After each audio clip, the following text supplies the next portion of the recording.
మన ముందుకి పరివదిలేసినాయి అంటూ 1వ పత్తు 6వ దశకం గురించి వస్తున్నారు గోదా గిరిజి గారు. అమ్మా గోదా గిరిజి గారు సిద్ధంగా ఉన్నారా?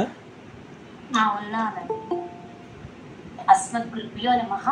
స్వస్తి ప్రశస్కే గిరా. వేంచేసి ఉన్న ఆచార్యవర్యులకు, పెద్దలకు, భాగవతులకు అనేక దాసోహాలు సమర్పించుకుంటూ ఈనాడు కృప చేసిన దశకం పరివది ఈ గోదావరికి. కాస్త సింహావలోకనంగా వెనుకటి దశకాల్లో శ్రీమన్నారాయణుడే పరత్వం అనే విధంగా, సర్వస్వం అనే విధంగా, సేవింపదగిన వాడంటూ మనం అనుభవించడానికి సులభుడు అనే విధంగా, ఈ సులభత్వానికి కారణం ఏమిటి?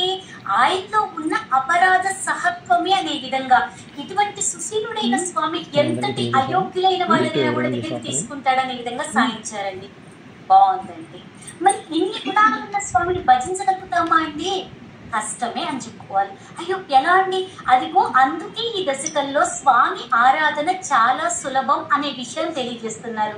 వెంటనే మనకి ఇంకో ప్రశ్న ఉదయించేస్తుంది. ఆరాధన అంత ఏం సులభం ఏమి కాదండి.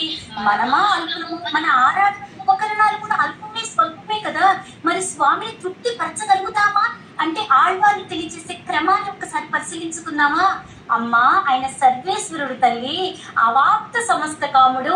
ఆయనకి తీరవలసిన కోరికలు కానీ, తీర్చుకోవాల్సిన కోరికలు కానీ ఏమీ లేవు. పైగా శ్రీయపతి ఆయన. అట్లాంటి నిరపేక్షుడైన స్వామి మన యొక్క ద్రవ్యం, అల్పత్వం, స్వల్పం లెక్కలోకి తీసుకోడు, పరిగణించాడు సరి కదా. అదిగో దీంతోనే చేయాలి సుమా, ఇలానే చేయాలండి, ఈ సమయంలోనే కాలాతీతమైపోతూ ఉంది, వేగిరి పడండి, అసలు ఇలాంటివి ఏమీ ఉండవండి. ఎంత యోగ్యత ఉన్నది నీకు నా ఆరాధన చేయడానికి? అసలు ఇలాంటి నియమాలు ఏమీ లేవండి. భగవత్ సమాశ్రయం చెయ్యాలని అనుకుంటే చాలు. ఆరాధన సులభ సుఖము, కష్టం కానే కాదనే విధంగా అంటున్నారు. స్తోత్రరత్నంలో కూడా యాములు ఏమన్నారండి మనకి? త్వదంగ ప్రతిష్ఠ అనే శ్లోకంలో కదాపి ఎప్పుడైనా చెయ్యొచ్చండర్రా, నిర్ణీత కాల సమయం లేనే లేదన్నారు కదా. కేలి చెట్టు ఎవరైనా చెయ్యొచ్చు, యథా కదా ఏదో విధంగా ఆశ్రయించండి చాలు. ఇలా సాయించడం అయినా మనకి గోచరిస్తోంది కదా. ఆరాధన పద్ధతి ఎంత సులభమో శ్రీకృష్ణ పరమాత్మ భగవద్గీతలో సాయించారండి. భద్రం పుష్పం ఫలం తోయం యో మే భక్త్యా ప్రయచ్చతి తదహం భక్త్యుపకృతం అశ్నామి ప్రయతాత్మనః. భక్తితో ఇవ్వండి చాలు. అది ఆకైనా, పువ్వైనా, పండైనా, నీరైనా నేను ఆరగిస్తానని ఎంతటి భరోసా ఇచ్చాడండి. పండు పూజించడం మనం భక్తిగా ఇస్తే అంటే బాగుందండి, కానీ ఆకు, పువ్వు, నీరు పూజించడం ఏమిటండి? అశ్నామి అంటున్నారు ఆయనేమో. అంటే మనం పరిశుద్ధమైన మనస్సుతోటి భక్తిగా, ఆర్ద్రతగా ఎంత పరవశలము అయిపోయి గొడలు తెలియకుండా సమర్పిస్తామో, ఆయన కూడా అంత పరవశించి ఆరగింప తగని వాటిని కూడా ఆరగిస్తాను అనే విధంగా చెప్తున్నారు. మనం శబరిమాత భక్తి చేయగలగాలన్నమాట. విదుడు అంత భక్తి చేయగలగాలి. ఇటు విదుడు ప్రస్తావన వచ్చేసింది కాబట్టి మహాభారతంలో కూడా ప్రవేశించేసేద్దాము.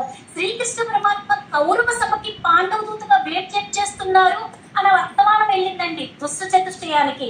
ఆహా అడేంగప్ప కడవుడే, ఎన్ని ఉపాయాలు పన్నారండి, ఎన్ని ఆలోచన చేశారు. శ్రీకృష్ణ పరమాత్మని వశపరుచుకుందాము, ఏ విధంగా వశపరుచుకుందాము అని. ఆ సమయంలో సరిగ్గా విదురుడు అక్కడికి చేయడం జరిగిందండి. ఏమీ అంత కష్టపడని అవసరం లేదు. హాయిగా గుమ్మం దగ్గర ఒక పూర్ణ జలంతో స్వాగతం పలకండి, పాద్యం అర్ఘ్యం ఇవ్వండి, కుశల ప్రశ్నలు అడగండి చాలు. ఇంకోటి ఏమి కోరుకోడు, తృప్తుడవుతాడనే విధంగా సాయించారు. అదే మనకి కూడా వర్తిస్తుంది. ఇక మనం పాసుల సారాంశంలోకి ప్రవేశించేసేద్దాం. 1-2 పాసురాలు. పరివదై ఈసనై పాడి మధుబాన్ తల్హం తుళాయ అనే విధంగా ఆళ్వార్లు పరోపదేశం చేస్తున్నారండి ఈ 2 పాసురాల్లో. మీకు సులభంగా ఏది లభ్యమైతే దాంతోనే అమ్మా, మీరేం కష్టపడక్కర్లేదు. తేలికగా దొరికే వాటితోనే, అది పత్రమైనా, పుష్పమైనా, ధూపమైనా, తీర్థమైనా మనస్ఫూర్తిగా పూజించండి, అర్పించండి, కైంకర్యం చేయండి చాలు. తద్వారా మాకేంటండి లాభం ఆళ్వారే? అదే చెప్తాము. దానికే మీకు ఎప్పుడు పరమాత్ముడికి నిత్య కైంకర్య పరులుగా అయ్యేటట్లుగా పరమాత్మ నీకు కృప చేస్తాడు. ఇంతకన్నా ఏం కావాలనే విధంగా సాయించారు. ఇక 3-4 పాసురాల్లో ప్రవేశిస్తే ఎడుపు ఈసన్ అడంగినాడు ఎన్నగం. ఈ 2 పాసురాల్లో ఆళ్వాళ్ళ యొక్క మనోభావం అండి. ఆ అనుభవం స్వామి పట్ల వ్యక్తమైపోతోంది. మనోవాక్కాయలతోటి స్వామిని కీర్తిస్తున్నారు, నాట్యం చేస్తున్నారు, ఆంతరంగిక కైంకర్యాలన్నీ చేస్తున్నారు అన్నమాట. మైమర్చిపోయి నిత్య సూర్యులు కూడా చెయ్యలేరు, చేస్తున్నారు. అసలు భగవంతుడి యొక్క గుణానుభవంలో ఉన్నారో లేదో అనే విధంగా ఆళ్వారు ఇక్కడ వాపోతున్నారు. ఇదంతా కూడా నా భాగ్యము అని ప్రీతితో అనుభవిస్తూ దాస్యం చేస్తున్నారండి. అటువంటి మోక్ష ప్రదాత స్వామి సుఖారాజ్యుడు అనే విధంగా సాయిస్తారు. ఇక 5వ పాసురం నుండి 10వ పాసురం వరకు కూడా పరోపదేశ పరంగానే సాగుతోంది. పరమాత్మ ఏదో కొంతమంది భక్తుల్ని తీసుకోవటము, ఈ భక్తులు వద్దు వదిలేద్దాము అని అనుకోవటం, ఇటువంటి రాగద్వేషాలు ఏమీ లేవండి. ఆయనకి అమృతం కన్నా కూడా మధురాతి మధురమైన వాడండి అనే విధంగా అంటున్నారు. అమృతం ఏముందండి, ఉప్పు చారు, కానీ అంతకన్నా మధురాతి మధురమైన వాడు స్వామి. హాయిగా నిన్న మనకి చూడమణమ్మ గారు తరగతిలో సాయించారు, శిరస్సు వంచి ప్రణామం చేస్తే చాలు పరమాత్మ తృప్తి పొందుతాడు అనే విధంగా. అలా శిరస్సు వంచి ప్రణామం చేయండి, నమస్కరించండి, పూజించండి, ఆరాధించండి, మనోనిగ్రహంతో నిశ్చల భక్తితో కాలం గడపండి అనే విధంగా అంటున్నారు. మీకు ఏవైతే మోక్షానికి అడ్డుగా ఉన్నాయని మీరు అనుకుంటున్నారో ఆ ఘోర కర్మలన్నీ కూడా నశింప చేసుకోవచ్చు అంటున్నారు. ఏమండి, నిజంగా అంత పాపాలు ఘోర కర్మలన్నీ పోతాయా అండి? ఎప్పటికి పోగొడతాడండి? నెలకా, 2 నెలలకా, లేదా 3 నెలలకా? అసలు అంత చింతే అవసరం లేదండి. మనకి సీతాపిరాంటి వారి అన్నారు కదా, నా కచ్చిన్ అపరాధ్యతి, తప్పు చెయ్యని వాళ్ళు ఎవరు ఉంటారు నాయన? హనుమ, రాముడు చెయ్యలేదా? నేను చెయ్యలేదా? నువ్వు చెయ్యలేదా? తప్పు చేసే వాళ్ళందరూ ఉంటారు. అసలు అమ్మ పక్కన ఉంటే చాలు మన పాపాలన్నీ కూడా ప్రక్షాళన అయినట్లే.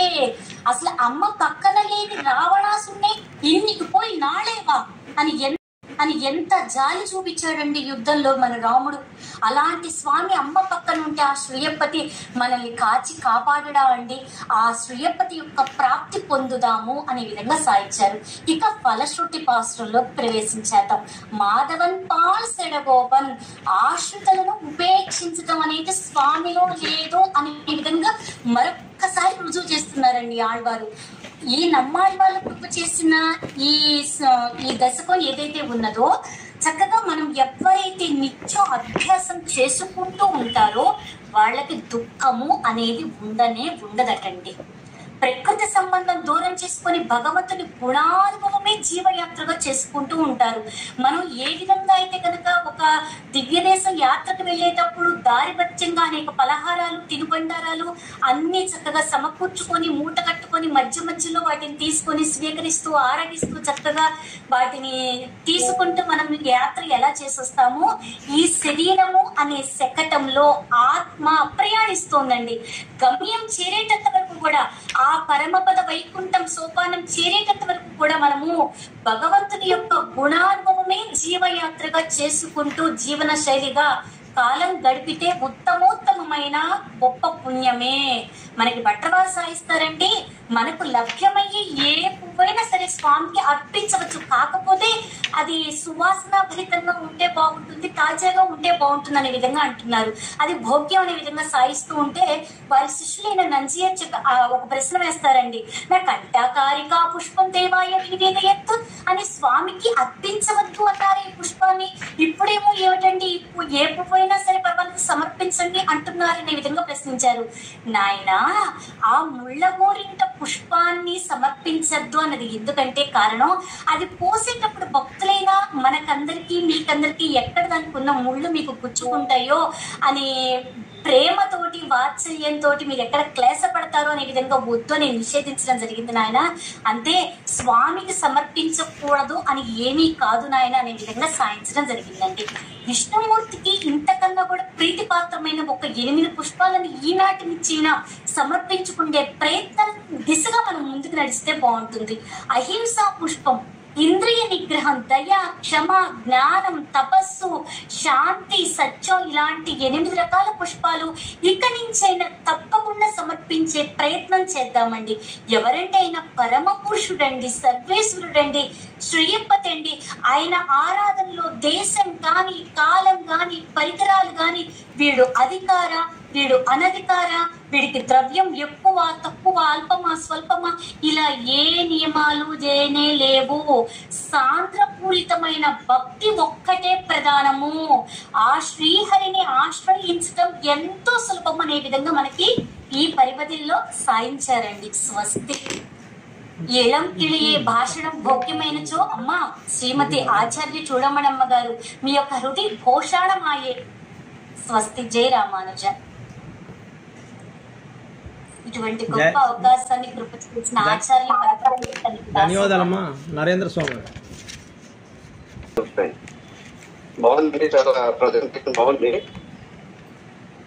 అందుకంటే చెప్పగలిగింది ఏం లేదు, బాగుంది. అప్లాజర్ స్వామి వారు చాలా బాగుంది, చాలా మధురంగా ఉంది. జయ శ్రీమన్నారాయణ. ఇందులో ఒకే ఒక్క విషయం, త్రికరణ శుద్ధి గురించి చాలా చక్కగా చెప్పారమ్మా. నామిడిగిరవే అవన్ కొళ్ళుమో కొళ్ళాను అని చెప్పి అందులో అంటారు స్వీకరిస్తాడో లేదో అని. త్రికరణ శుద్ధిగా చేస్తే కనుక తప్పకుండా స్వీకరిస్తాడు అని. ఇంకా చివరిలో కూడా ఒక్క అది ఈ తిరువాయిమొయ్యే అభిషేక వల్లవర్ గల్ ఉపదేశ నిరపేక్షమాగా అని అంటారంటే. అంటే ఏంటంటే మనం అభ్యసించేస్తున్నాం కదా, మనకు వచ్చేస్తుంది కదండి, గురుముఖత అభ్యాసం చేసుకోవాలని చాలా చక్కని పదం చెప్తారు. అందుకే గురువులను ఆశ్రయించాలి, ఆచార్యులను ఆశ్రయించాలని. ధన్యవాదాలమ్మా, చాలా చక్కగా చెప్పారు ఆచార్యుల వారు. ఆచార్య వారు ఆనందంలో ఇంకా తేరుకోలేదు.